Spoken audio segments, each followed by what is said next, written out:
I like your hat. I know. I got it at Walmart many years ago, and I just get to wear it over and over again.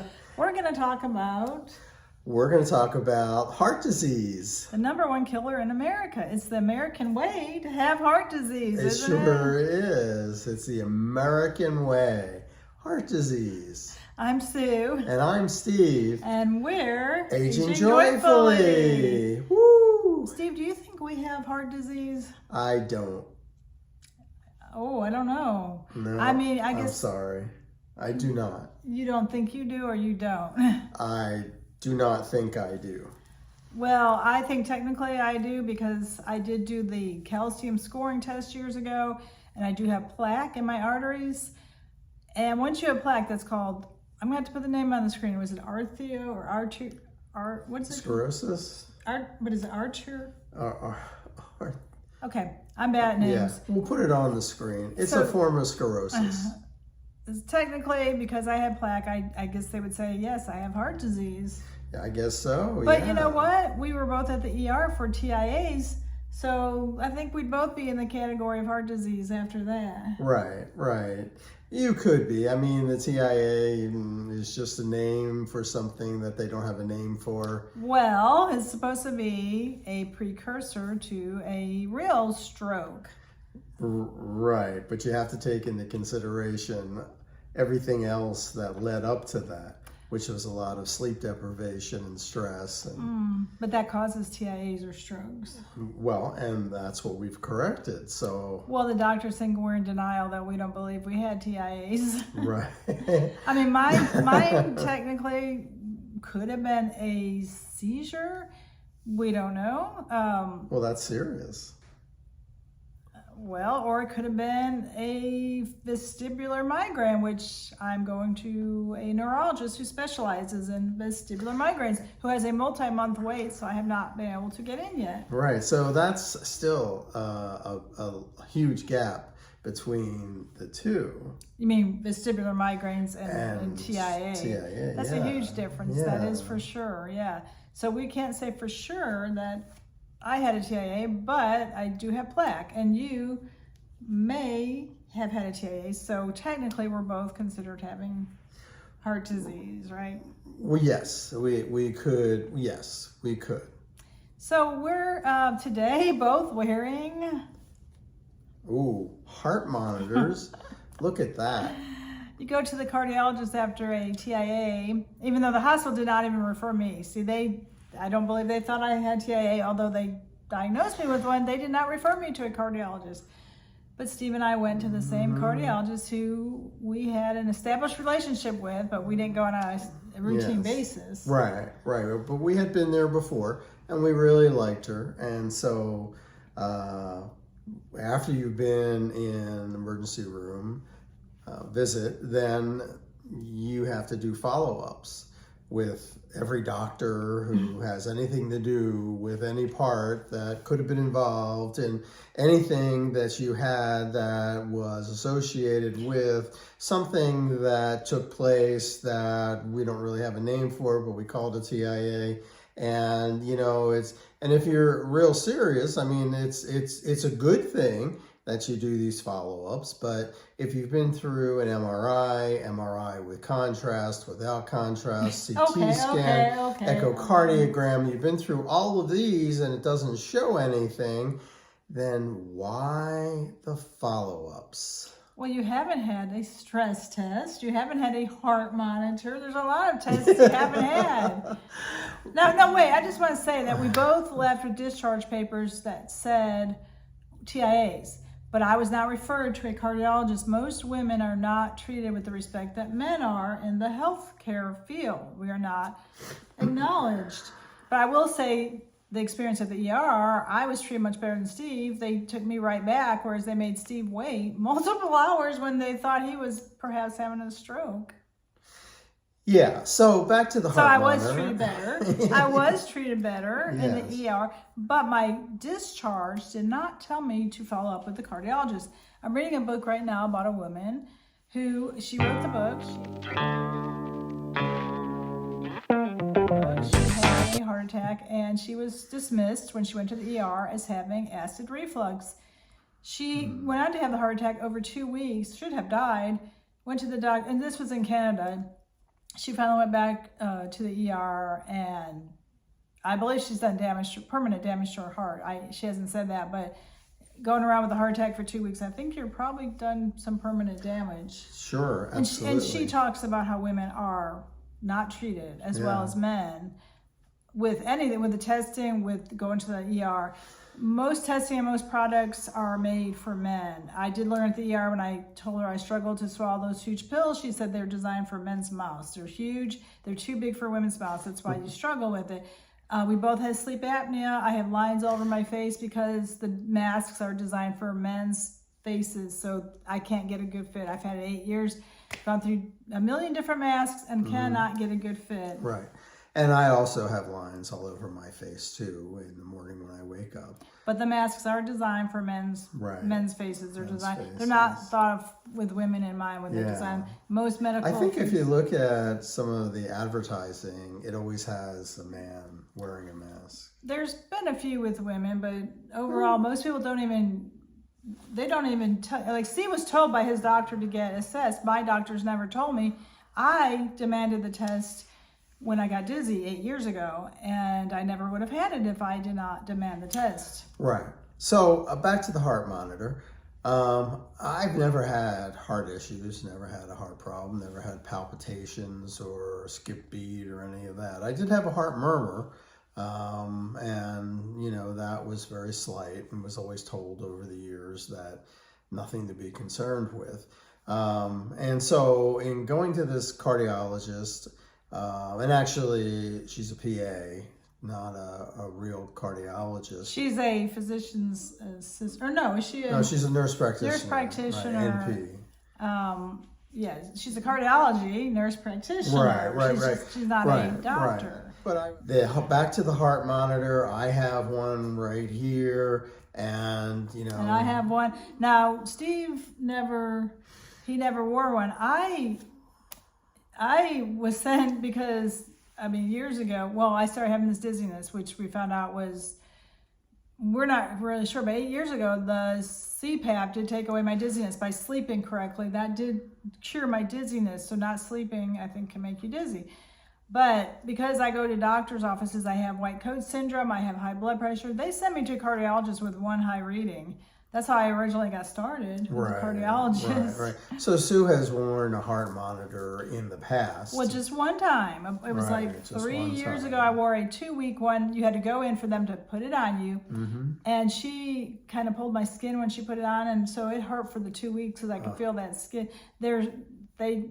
You had to go back. Well, no, I guess you did get to take it off and mail it in, but somebody had to put it on you. Mm-hmm. This one, she tried 3 years ago to get me to wear one for a month. There's really no reason. This nurse practitioner is very aggressive for whatever reason. She'll give you every test under the sun if you let her.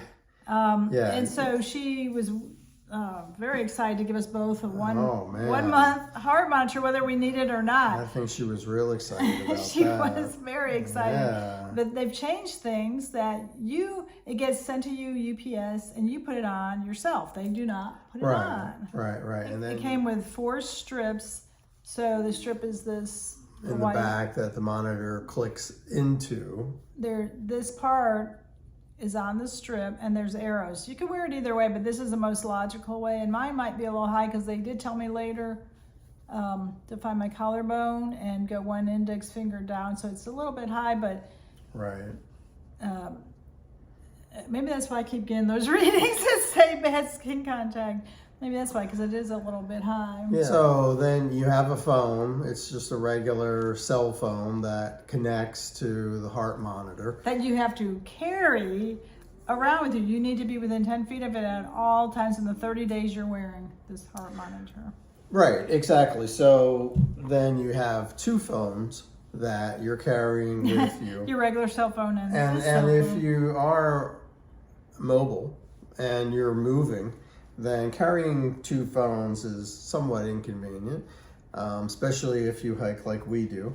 And having 2 phones just kind of throws you off a little bit. So you did get a lot of paperwork with this. I think it's a little bit challenging for the average person Yeah. to follow these directions. Okay, so it said to charge the phone every night. So it comes with a cord. I didn't bring it to this room, but the cord has two different connectors. One is for the phone, and one is actually for the heart monitor.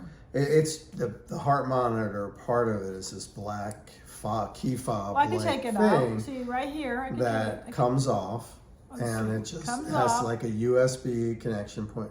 Like a USB connection, and that you would plug in, and it would download any updates and charge, and then you put it back in. Okay, I've got it back on. So the phone you charge every night. They told us out front. Now, when I first, just shortly after I put it on to start wearing it, I instantly got this loud beeping, beep. Yeah. It scared me to death. I'm like, what is that? Because this is being transmitted to doctors. Supposedly somebody's monitoring it. And I was like, what is it? There's no message, just loud beeping. So we had to call for help finally because it wouldn't stop beeping with no message. So we called for help, and they said it's an Amber Alert on my phone. And she was helping me to take the Amber Alerts off or turn off, whatever, it started beeping again, and it said it was a Georgia Amber Alert because we do live in Georgia. That's funny. I have the same setup, and I didn't have that on my And phone. I asked, why didn't Steve have it? And they said, well, each phone is different. Some don't have the Amber Alert. Supposedly it's turned off. If I were on public and I had done that, that would have really, I mean, that would give you a heart attack, thinking there's something wrong with your heart, that this monitor just starts randomly beeping a very, very aggressive, loud beep. I'll tell you that if you're active, the monitor is kind of cumbersome. I sweat a lot, and we usually hike in the morning to 2 to 3 miles, and I am in the summer I am just drenched, and I've had such a problem with the sticky part of that that I've had to order more. Well, I tried to when I called for the Amber Alert. I said, I know that I'm going to need extra strips. They only give you 4, and you're wearing it 30 days. And she was very not friendly at all. She said, no, you just got your, I'm not giving you extra strips. And I just called up and got 7. I thought Steve being a man, but of course she got a different person. He could have gotten a friendly. Yeah. But being a man, and it's geared for men, I knew he'd have no problem. They sent him 7. They would not send me not one extra I think strip. because in the beginning it asks you if you want to do a survey after. I think you have to say yes in the beginning, and then they're nicer because they know you're going to do a survey. She was not nice the whole conversation. I almost said, can I get somebody else? Because she was just aggressive and mean, and because I didn't know what this Amber Alert was. I mean, would that scare anybody? Right. So anyway, we've got to wear these things for 30 days, and the phone will drive you crazy in itself because if you look at it, if you watch it, it will say, it'll turn red and say no good connection or not poor skin contact. Poor skin contact, and you're pushing this thing on, and you're like, oh, there's good skin, and then it takes a little bit for it to go back to green. But if you just turn it over, I hit do not disturb, I turn it over, I don't look at it. If there's a poor connection, it'll get better, okay, and it'll be a fine. And then it will it'll go back to you're getting your data on the phone. There's a button on here. You talking about this? If you have some, when is that what you're talking about? When I took it off, I push that button. Okay, so you push this button if you have dizziness or faint or your heart's pounding. You push a button and you document. They only give you 4 options. Now, one is nothing. I pushed it by mistake.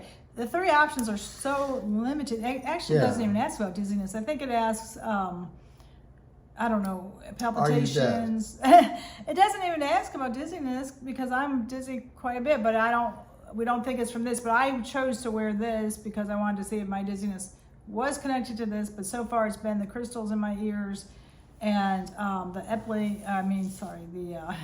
the Chiari's malformation I have, and maybe the vestibular migraines if I end up having that. So the heart is probably not all connected to my dizziness. But in general, if you're dizzy, that's a sign of a stroke, which I didn't know.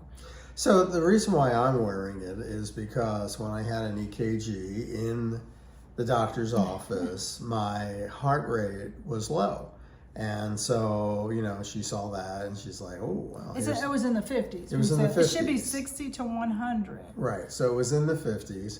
And she's like, oh, okay, well, there's an opportunity. Well, no, And- both of us had low heart Yeah, rates. both of us had low heart She said, rates. I'm not talking about you, but if it gets in the 40s, you may need a pacemaker. But I'm not talking about you two, so let me know Yeah. if it gets in the 40s. And so then I look back at previous records and I see that the previous one I had was like a year ago, and the heart rate was like 46. Yeah, we both saw we've had it in the 40s for years. I Yeah. got mine on my Apple Watch. Yeah. It tells you I've had it in the 40s for years. Right. Which I guess that could contribute to dizziness, but I don't know now. Because I wore the heart monitor 3 years ago, and she never ever said that I had Right. a low heart rate. Right. Now, let me do say on the other side of the coin is that if you are having heart issues, that having a heart monitor is the best thing that there could be, because this is monitoring what your heart does 24/7 for 30 days, unless you shut it off or take it off. And so that is going to be the best thing to help the doctors to understand what you need to keep your heart beating or to keep it in rhythm or whatever else is happening with I've it. got some concerns with these testing. I do wonder if you do have an issue, if it's going to catch it. I mean, yeah, if you're very severe, maybe 70 to 90% blocked or something, they may catch that. But if you have an issue, and I don't know that it's going to catch, like I know I did the nuclear stress test 3 years ago, and I did not want to do it, and she persuaded me to do it. And then at the end, the technician who gave it to me said, unless you're more than 70% blocked, it doesn't show anything. I was pretty mad. I mean, I knew I'm not 70% blocked. I don't have chest pains. Right. So I don't have chest pains either, and I've done some vigorous exercise. I've done some vigorous things outside, and but anyway, the point is that tomorrow I have a stress test. And the nuclear stress test that and she that's- wanted to give me again, and I said, I'm not doing it again. Right. So this is a one-time thing. I'll play along, and so we'll do another video on the outcome of that. Well, here's our concerns. If they find something, everybody is maybe slightly abnormal. Everybody's different. If they find some minor little thing, she may try to guilt you to take something. If Right, but I'm not. I can tell you that right now, that there's nothing that I am going to take as a result of either the heart monitor or the stress test. Well, we'll see. I mean, we'll see if our heart, I don't think okay.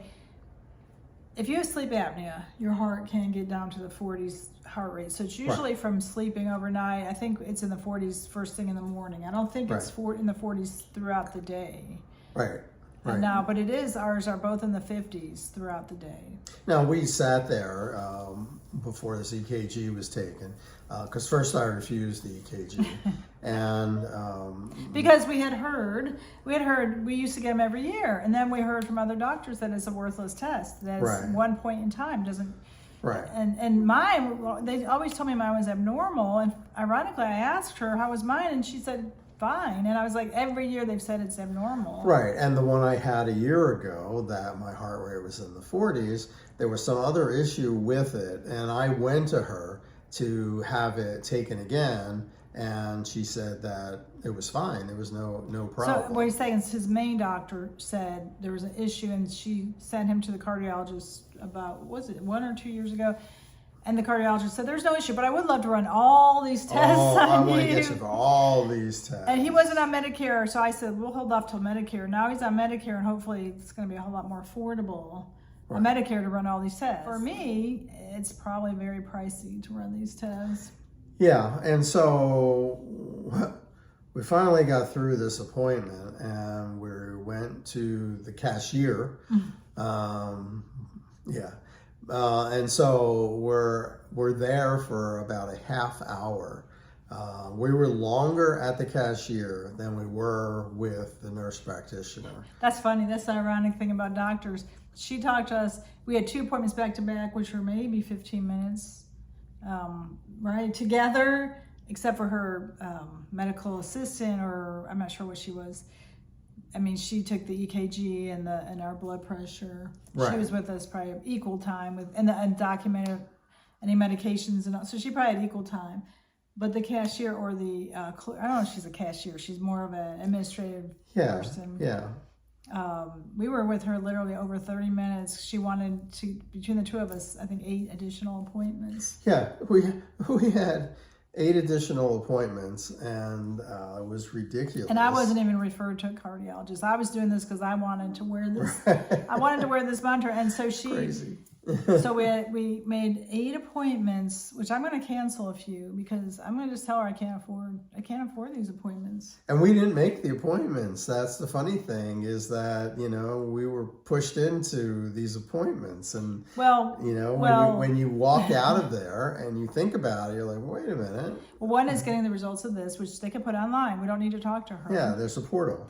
She was getting our blood taken for our statin only. I would like to get taken our cholesterol numbers. I would love to have the whole blood panel taken again, but it's just cholesterol. And then she wants to talk to us about that. And then Steve with the stress test. And then I need a letter from her for getting a colonoscopy, that I'm not going to die on the table. So in order for me to get this letter, I have to jump through these fiery hoops to get this letter signed by a cardiologist that I'm okay.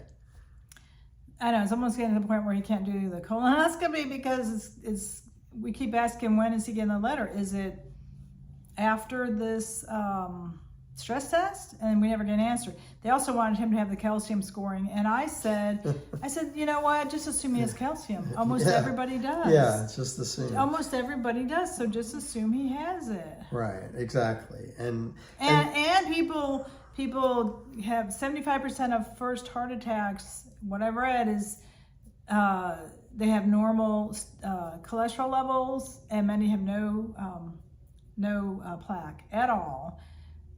And so what does it matter if he has it or not? Because then I've read that if you get a 0 score on that calcium scoring, that just means your plaque hasn't hardened. You could have soft plaque and you think you're okay, but you're not. So what's the point of the test if it's not really that accurate? And also, if you've taken statins in the past, which Steve has, they harden the plaque you have, so it's not an accurate score anymore. You're not supposed to get the test once you've taken statins. Right, so the test to take is a blood test that tells what kind of... Well, this is the new test. It's been around a few years. It's not just a lipid panel, but it tells you, I believe it's APB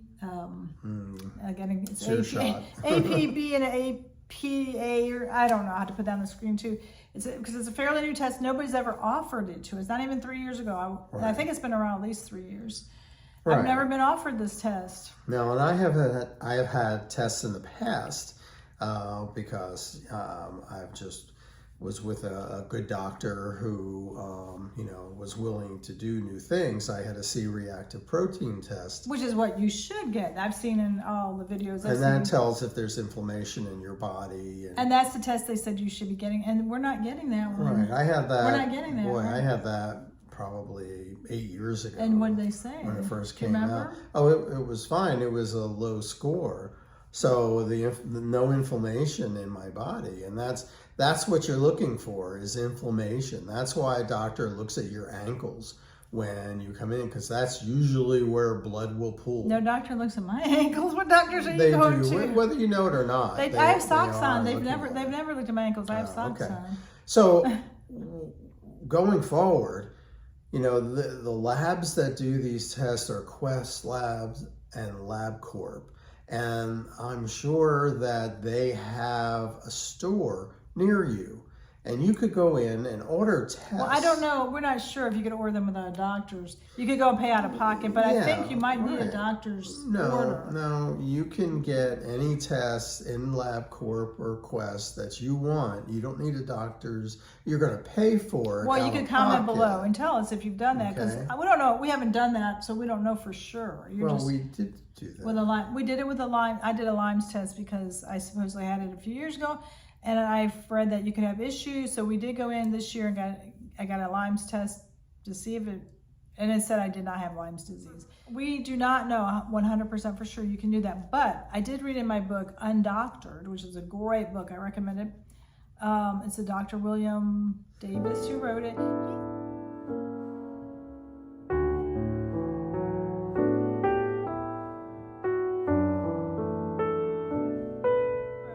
He said you could get home cholesterol blood testing. So I ordered one. Huh. And I don't know about the accuracy. It hasn't come in yet. But I'm going to start checking my own cholesterol. And then the day we go in to get it taken by this heart group, I'm going to test it at home that morning and test it there to see how close it is. She wants our LDL below 70 because she said we're not high risk. And I don't want it below 70, but I'm thinking if I get it down to below 100, even if we got below 70, I think she would say you still need a statin because it's not hard. It's not hard plaque. That statins make it hard. So I think no matter what, she wants us on a statin. Right, and you have to understand that everybody is different. And so doctors don't have a flow chart that says, well, if you're this age, then this is what it should be, or this age. You know, they go by a standard for human anatomy. And that's not right for everyone, because as you get older, you need cholesterol for your brain. Well, you need, at all ages, you need cholesterol. Right, but as you get older, you need cholesterol for your brain. And so, you know, your brain is mostly made up of cholesterol. And so to clean out all of that cholesterol is just going to hurt you. And so, you know, you have to be real cautious, and you can't just go, oh, well, that's a doctor and doctors know everything. But we're not doctors, and we're not medical people at all. We're not. We can't tell you what to do. No, can't tell you what to do. We can only tell you what we are doing. Right, you have to figure it out for yourself. We're trying so hard. And it's taken years for us to figure it out. Well, we haven't figured it out. We're trying so hard. I think we're on the right trail. Well, we're getting there. We're getting there. I mean, I'm reading a million books. I went to the library, I went to the heart section, and there's a lot of different books. Most of them were written in 2017, 2018, before COVID, but they still apply. So I'm reading all these books, and some of them say that as you age, it's better to have higher cholesterol. And I believe there was one study in Japan that said that the people who had the highest cholesterol lived the longest. That's for older people. They say, yeah, when you're 35, 40, it should not be high. But those numbers are geared for a 35, 40-year-old, and they're not taking into account older people. And there used to be doctors called, what were they? For older people, geriatric doctors? Oh, yeah, geriatric doctors. That would address older issues, but it seems like those are gone now, right? Yeah. So they just lump us in with from 18 up. Yeah. And I don't know. I've seen things that say you should actually weigh a little bit more. Yeah, I just saw recently. Because your body's not the same as an 18-year-old, although we'd like that. I just saw recently that the people who died last out of a category of 4 or 5, the slightly overweight, not obese, but slightly overweight, died last. It was number 1, people died first were underweight, and then obese, and then severely obese. And then last was slightly overweight. That's so 4 groups of people. Right. And I've seen that a few places. When you fall, it may protect you from breaking a bone, or when you get sick, which you may get pneumonia or something, you have that fat. The underweight people were dying first because you need that little bit of fat. That's just what I've read in different books. Read your own books, do your own research. I mean, this is years and years of reading, and I don't know who's accurate, who's right. I did a unscientific study with actresses like the Brady Bunch, the Carol who was real thin versus the maid Alice, and Alice lived longer than Carol, just things like that. And then Missy and Hazel. I believe Hazel might have lived longer. The heavier ones lived longer in this unscientific study that I did. So many issues, so many questions. We don't have the answers. No. We're just working on ourselves. Diet, exercise. Oh, and the doctor who wrote Undoctored also wrote, again, I think it's wheat belly.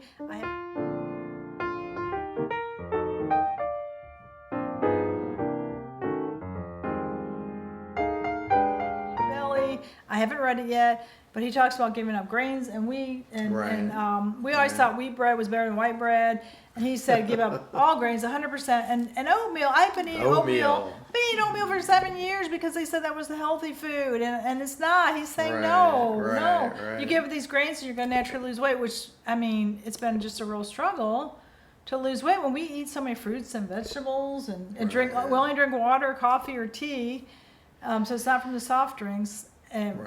So we're going to trying to follow this no grain diet and Mediterranean diet with the no grains. Right. Exactly. And see if we feel better. I mean, not like we don't feel well. We overall. We feel well. We feel well. We feel a lot better. Except your knee hurts, and I think he said the no grain will help things like, pains and knees and things. So overall, we feel really pretty well. We have no heart. No heart issues. No palpitations. Well, no pain. No shortness of breath. No. So none of that. Check that off. So we're going to try that, and so we're working on changing our diet. We've always exercised. Right. And we are working on reducing stress, playing more games. So, anyway. Please subscribe. Yeah.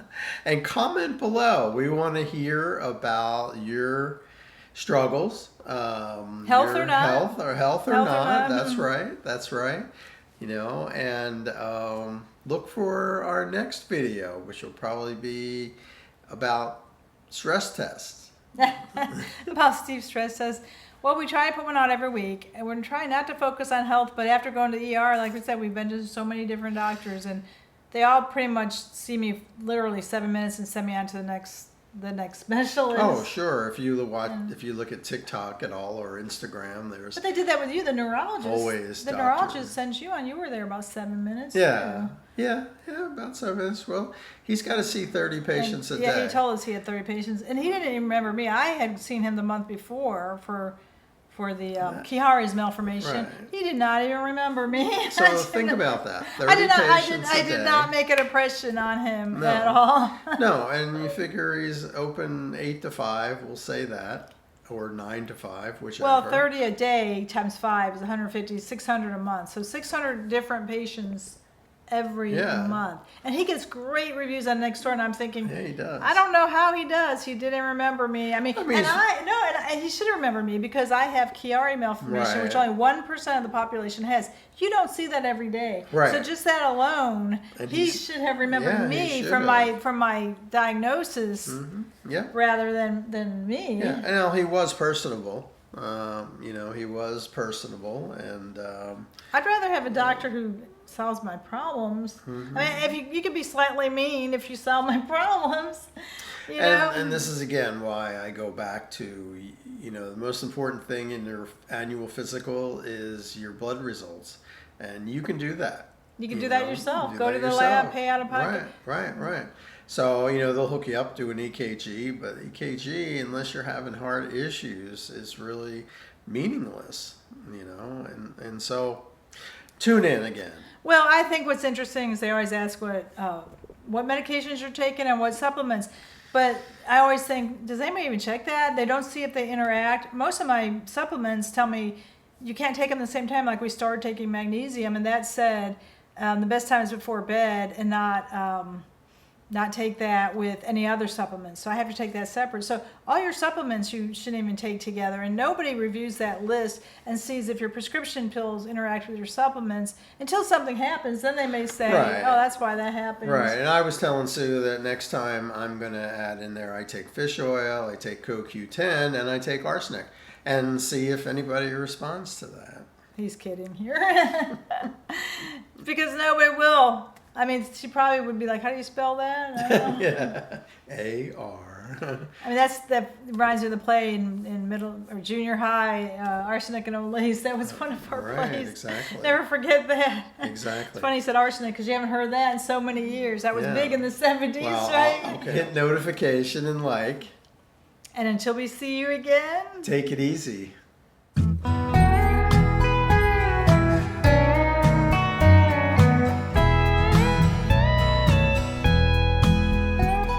In the darkness, I could feel her thinking about somebody else.